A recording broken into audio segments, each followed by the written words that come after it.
How to practice at home. Hello, my friend. Good to see you. How are you? Great. So listen, today I am going to give you lots of ideas about how to practice speaking English when you are alone at home. Home Alone! Sounds like a film. Are you ready? Let's do it. Hello. And if you don't know me, my name is Ariel. I run the channel English 5 Days. So listen, today we're going to be looking at how to practice speaking English when you are alone at home. It's not so easy for many people, right? Because maybe you don't have any native English speakers in your city. Maybe there are no tourists that you can go and harass.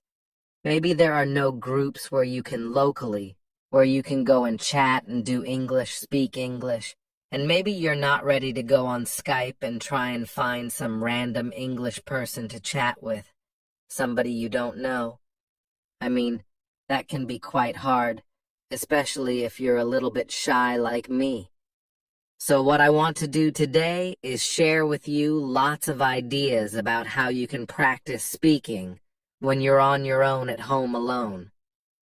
Right. Good. Now, if you do know me, you may be thinking, what's that strange orange block over there? That wasn't there before. True, and this is my meditating mat.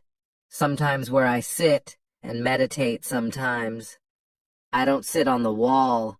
I'm just tidying at the moment, so I couldn't find a place to put it, so right now it's over there. Okay.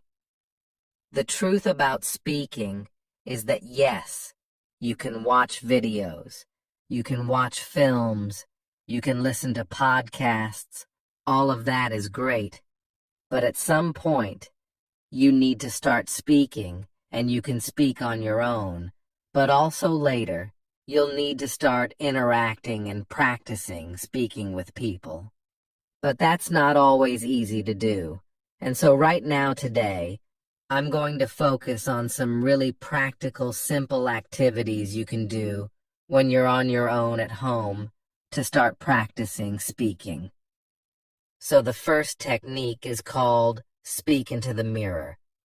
And this is really useful, but it's really, really simple, right? It's easy because you can do this first thing in the morning when you're brushing your teeth. Or, well, you can't speak and brush your teeth, but just before you brush your teeth. And in the evening, before going to bed, when you wash your face. What do you mean? You don't wash your face in the evening? Why not?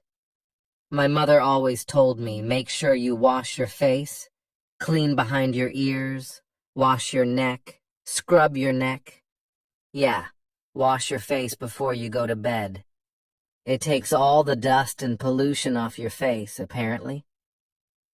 Anyway, that's a great time that you can do it. And this is good, because the key to learning and preparing for IELTS is habit, right? And if you can attach your learning to an existing habit, brushing your teeth or washing your face, then it makes it much easier. Now, I used to do this when I was learning Chinese, and in the morning, after brushing my teeth, I would just have a few sentences talking about what I'm going to do today in the future, right? Speaking Chinese, right? So today, I'm going to go to the park. I need to go to the supermarket. I'm going to buy some vegetables. I'm meeting Jack at 6 o'clock. I might go to the cinema. All in the future. Brilliant.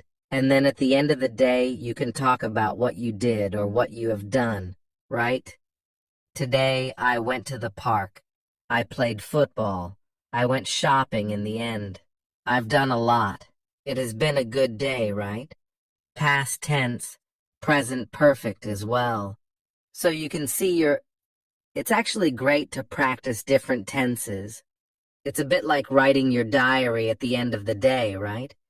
Which is also a great way to practice writing, but this is speaking in front of the mirror. It's nice. It's reflective learning in many ways. Okay, moving on. The next one I call collocation fun, right? Collocations are words that are often used together, right? Like we talk about heavy rain. Heavy rain in English, we don't say big rain. Today there's big rain. No, there is heavy rain. So these are collocations. Collocation fun is where we're going to practice speaking, using a very common teaching method from really based on the task-based approach to teaching. And it's based on prepare, practice, present. So we'll be preparing the words, the collocations, practicing sentences, and then presenting a whole talk. Okay. Now, the reason I suggest doing this in front of the mirror is that actually there are great benefits of talking to a mirror, right? First of all, mirrors don't answer back like young children or wives. But apart from that, right, when you're speaking in the mirror, you can look at your mouth and you can see the kind of movements that you're making, which is great, right? It's useful for pronunciation. You can also check your body language. You may be surprised to see that you speak like that without ever moving your arms, or that you suddenly realize that I'm doing this all the time. That's fine, but it's being aware of your body language can be quite good. And also you feel like you're talking to someone, right? Many people I know, and this happened to me, right? I practiced for a long time with a book, and when I went to speak to somebody in the foreign language, it was like a shock seeing this face in front of me. Oh my God. But practicing with the mirror, you've got used to a face in front of you, right? So it does help. So let's look then. Prepare, practice, and present. Preparing. What I suggest you do here is you take a topic, right? A recent topic. We were studying in the live lessons was science, right? And then get some collocations. You can use your course book. If you want, you can get onto the internet. You can go to my channel and watch other contents like how to learn English, my struggle to learn English and others, etc. This one called English 5 Days, and in here, right, you have got free videos lessons. You can go through to the free video lessons, and there is a recent one on how to learn English. So you can just listen, right? Download the video. Yeah, we want to download that. And then find in there all the collocations. Look, you've got the notes here. And here you've got collocations, you've got idioms, you've got loads of stuff. And what I would do is I would take maybe 6 or 7 collocations or idioms like exact science. It's not rocket science, to be on the same wavelength. And that's the preparation, right? That's step 1. Step 2 is in front of the mirror, just make a sentence with it, right? Exact science. Well, parenting, bringing up children is not an exact science. Cooking is not an exact science. Frying an egg, it's not rocket science, it's actually quite easy, right? And then, I'm just practicing sentences here. And then in the end, after practice, present. I take one of the old Part 2 questions around science. Maybe something like, describe an area of science you're interested, and then start to talk about it for maybe a minute, and trying, if possible, to use some of these phrases and sentences, right? So you may say something like this. Describe an area of science you're interested in. Well, okay. I guess an area I'm interested in actually is cooking. And I know it's not an exact science, but I guess it's a branch of science. A branch of food science, maybe. Right? And I am interested in the science behind cooking. I think it's very interesting. I know with cooking, when you heat things up, they change. And when you mix different things, like sugar and vinegar, you get different levels of acidity and chemical reactions happen. So I think it's really interesting, right? I think chefs and scientists are really on the same wavelength because they're trying to experiment, discover new things, whether it's cooking or new dishes, things like that. I know cooking isn't rocket science, but I am interested in how it works. And so yes, although it's not a hard science, I think it's an interesting area of science for me. So you can see what I'm doing really here is not giving a perfect part to answer. I'm just trying to activate and practice some of these expressions that I've been learning. And that's it, really. So that's it. It's great because that preparing the collocations, practicing the sentences, and then presenting a talk is a really tried and tested method. Do it in front of the mirror. It's great. You get everything. You get the contact with somebody, you. But you can see yourself. You can monitor yourself. It's really, really effective collocation fun. Great. I want to go and do it. It sounds like so much fun. I'm going to do it again right now. I'll be back in a moment. And next up is practice with short audios. Now, I am a big fan of extensive listening, right? Listening to podcasts and films, that's great. But when it comes to speaking, I think short audios are much better. They are bite-sized chunks. They're easy to use, and your concentration is shorter, for shorter periods of time. You can work with, for example, recorded IELTS sample answers. There are many websites have those. Not written, it must be recorded, right? You want to listen and then speak. There's a tool that I've talked about in the past to many of the students here. It's called LingQ, and I like it because it's full of short audios that you can use to help start speaking. And it's free. I mean, there is a paid version, but you can get lots of stuff for free, which is great here. So let me show you first of all how that might work. So this is LingQ, okay? I'm not going to explain how it works. You can find that out once you kind of sign up for free. But basically, there's a library. You choose your level here. So let's say I'm going to go intermediate, and you can choose down here different audios to listen to. I've got one of my previous lessons here about sport that I will open up. And let me just show you briefly how it works. We'll just focus on the bit on the left, okay? Okay, let's try. Hello, Stephen. Hello, Steve. Nice to see you again. Nice to see you again. So what I want you to focus on first is as you listen to the sentence, pick out the stressed words. Nice to see you. Nice see you. Like to chat a bit about your interest in sports. Chat, interest, sports. So I'm just repeating the stressed words. Chat, interest, sports. Sure. You lived in Japan for quite a few years, I think. Lived Japan years, I think. Right about 9 years. 9 years. Okay.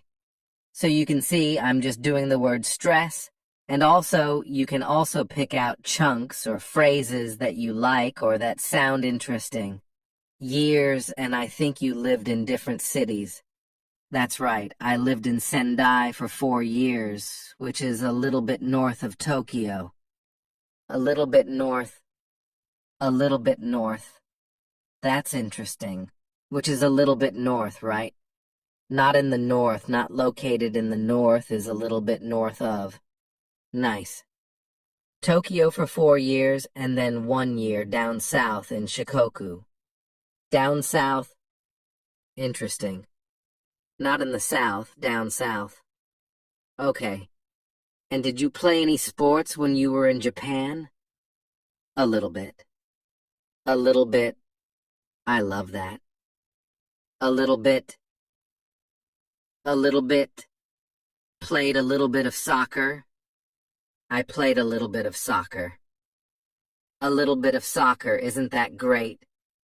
So you can see I'm picking out either the stressed words or little phrases or chunks that I like, and this is really helping us listen and prepare for speaking. Next, what you'll do after you've finished, if you want, you can check the tape script as you listen again. That's fine. But at the end, what I would like you to try and do is try to repeat the audio or the lesson, giving a summary. So repeating it with your words, not reading, not listening. In fact, you can just close that and focus on your own words, right? Oops. And then after you've done that, and you've done a bit of practice, you could then try to retell the lesson or the story and record yourself. If you're not sure, you can use there's mobile apps to record your voice. There's Vocaroo, which is also a very simple online voice recorder. And recording yourself is great because it puts pressure on you. And that, my friend, is good. Also, you can then, once you've listened back, go and compare to the original lesson or story with the tape script and see if it's different. Did you make a mistake? Instead of saying a little bit of football, did you say a little bit football? Or did you use different collocations, right? Instead of individualized sports, did you say personal sports? Something different. That noticing, again, puts pressure on you, which is great, and it also helps you notice. A noticing language is a kind of feedback, which is essential to improve. So that's it. Practice with short audios. Right, the next one is really fun, and it's about imitating your favorite English-speaking actor or actress. Okay, so here, when you watch a film in English, take some of the actors that you really like and pretend to be them, right? So you're copying their body language, their gestures, their facial expressions, their accent, their voice, their words. You're copying everything. Why does this work? Because it's all about identity. A key part of language learning is your identity as an English speaker. And as students, we often have a mask, or we can create a mask that we hide behind when we speak a foreign language. And this can be very, very helpful to reduce anxiety or stress, especially if you're shy or you don't want to, you're embarrassed of mistakes and of not speaking correctly. When you have this mask to hide behind, it doesn't matter because you're being somebody else, and it's great fun to do this with actors and actresses. Is that actresses? Actresses that you like. Let me show you a very, very simple example. There's a great actor called Rowan Atkinson.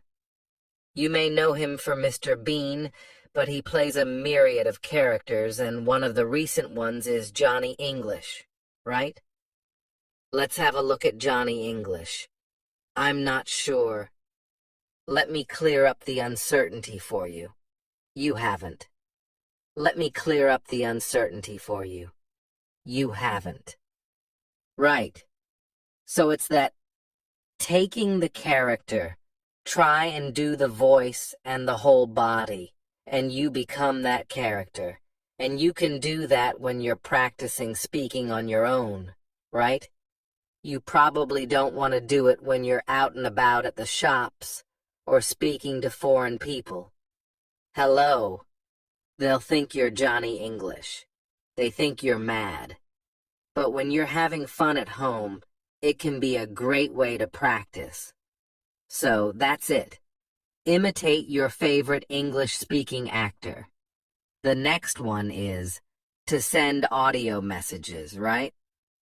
Now, if you're using Facebook, WhatsApp, other social medias that have a chat facility, Often we send text messages. You probably send them in your own language, but you could think about sending them in English, right? And go a step further. Send an audio message rather than a written message, because that will be practicing your English. Okay. You can do this if you have some friends who maybe speak English or family members. You can have a bit of fun with them practicing sending messages to each other in English or any other language, right? I mean, we do this sometimes. It can be quite fun to do. And the great thing about sending audio messages is it's not like a live phone conversation where the pressure is there.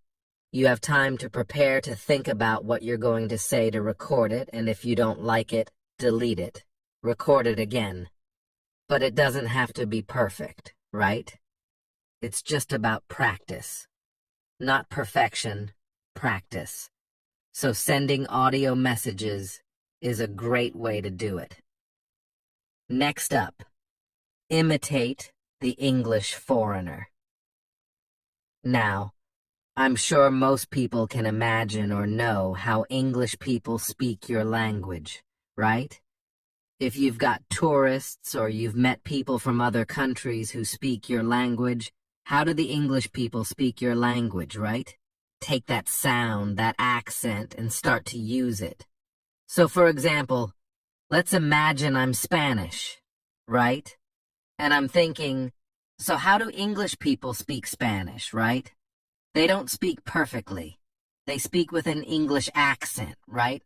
So the Spanish person would try and speak Spanish with the English accent, right? And then switch to English, but keep that accent. Hello? How are you? I'm fine, thank you. Can you hear that? That the same pronunciation and accent is easy to switch, and suddenly my English sounds English. It sounds great. Right. That's it. I'm doing an example with Spanish, but you could do it with any other language, right? Think how English people speak your language. Speak your language with that accent, and then switch to English, keeping that British accent, or English accent, or American accent.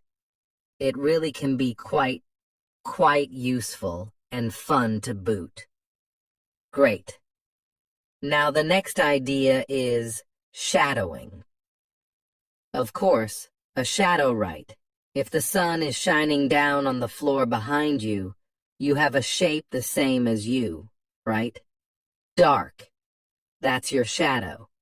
The sun leaves a shadow. You leave a shadow. And to shadow someone is to follow somebody. So if I shadow you, it means I'm following you. Sometimes detectives will shadow suspicious people, right? Now, in language, when we shadow somebody, it can be just to repeat them, but you're very close behind them, right? Remember, wherever you go, your shadow follows very closely. So here, the thing to do is to find a short audio, and to listen for maybe a minute, and to repeat almost on top of the voice, but maybe a fraction of a second behind them. So you're just behind them, but you are really following them very, very closely. Do not wait for the sentence to finish, and then repeat. This is different. This is being really close behind them, and it forces you to pick up on word stress and intonation, and if you focus on those two things, it really can help build up that speaking skill, word stress, and intonation. Let me kind of demonstrate. So we've taken from Q-Lips or Q-Lips a little audio. First of all, I recommend you listen to the minute completely, so you've got an idea of what it's about. And I've already done that because I'm well prepared. And then second time, you listen and shadow. Let me show you how close we are behind it. I'm going to use my phone so you can hear properly. So Jeremy, let's get into it. Talk about how to talk about pots. how to talk about movies and music and the kind of artwork that enriches our lives. This topic was suggested to us by one of our listeners, and she sends us email, which I will read for everybody. Now it says, okay. I think you get the idea, right? So it's different from wait, listen, and repeat. It's shadowing, following closely. At first it's very hard, but the more you do it, the more you'll be noticing word stress, intonation, even accent. I noticed I was picking up a Canadian accent. About, it's all about. Right, that is shadowing. Let's move on. So, we've had shadowing, right? Now we're going to look at responding. What is responding? Well, put very, very simply, responding is you hear a question, you get an idea, you give an answer. You respond. The biggest problem students have is that they practice. They take a question, they know the question, they've prepared it, and they practice giving answers, right? What happens in the exam? Well, surprise. Surprise, in part 3, you get strange questions you weren't ready for. What do you think of globalization? And what do you do? Well, first of all, have something to say about globalization, right? Make sure you've done a bit of research on the topics. Get some ideas. If you don't know, you can always say, oh, I haven't thought about that, let me see, right? Use a time filler to gain time. Let me see, right? Use a time filler to gain time. But the most important thing is that in your practice, as well as looking at these topics, right, you need to practice responding. Because in part 3 in the exam, the biggest problem students tell me is they don't have an idea. I didn't know what to say. I wasn't expecting that. I just couldn't get my ideas out and speak. So you need to practice responding where you hear a question. You've got no idea what it is. You get an idea quickly and you answer, right? It's a bit of pressure, but as I mentioned before, a bit of pressure is good in your practice. Now you can do this if you have a speaking partner, really effectively, right? So what you do is one of you says, I'm going to bring into our next session 5 questions and you don't know what they are. And the other person does the same. You come into your session and you ask each other these surprise questions, and it's a shock at first, but it's like anything. It's like going down the gym. You just practice this, and you build up the skill. If you haven't got a speaking partner, you can do a bit of practice on my YouTube channel, right? If you know my YouTube channel, right? English Spoken Stories. Hidden away in the playlists, go on the playlists. There's lots here that you've probably never seen, and at the very bottom, you'll see 2 episodes, which very useful for you, right? And then the next question. Let me just play it for you, and you'll see. Let's press shuffle, and it plays automatically. Do you like your hometown? Oh, that's a good question. Do I like my hometown? Yeah. I think my hometown, Manchester, which is up in the north of England, is a very attractive place. There's lots of restaurants and shops. It does attract quite a few tourists as well, and they often come in to see the industrial landscape or the football pitches. We have a famous football team called Manchester United, and Manchester... Do tourists like to visit your hometown? Yeah, there are quite a lot of tourists who come to visit my hometown. So you see what's happening, right? It's just automatically asking me the next question, and I practice responding. Because I don't know what the questions are, because it's shuffle, random. So you can practice that. You can also make your own. right? Set up your own YouTube channel. Don't worry about people finding it. They rarely do, and you just put some questions up with a gap for the answer, and then shuffle and Bob's your uncle. Fantastic. That's it. The next suggestion is describe what you are doing. And I know a lot of teachers suggest this as a way of thinking in English, right? So when you're out and about, when you're out and about maybe in the park and you're seeing different things, you describe what you see. Now I suggest you start with words, right? So there you are out and about in the park and you see, oh, bicycle, person, path, trees, bag, woman, phone, and you're using words, right? And then, right. As you're walking around the park, you make collocations, little chunks of language, right? Riding a bike, a long path, a cluster of trees, the woman glued to her phone, picnic, having a picnic maybe, right? And then you go on to make sentences, okay? This is a bit like that we mentioned earlier, the prepare, practice, present. So you're going from words to collocation to sentences, right?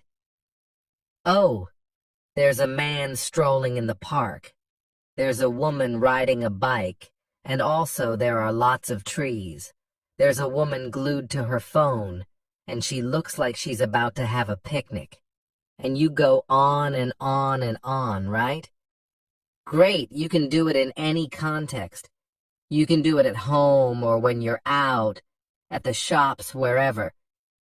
Now you may think and you may say, yeah, but Ariel, you can't go round the streets talking to yourself.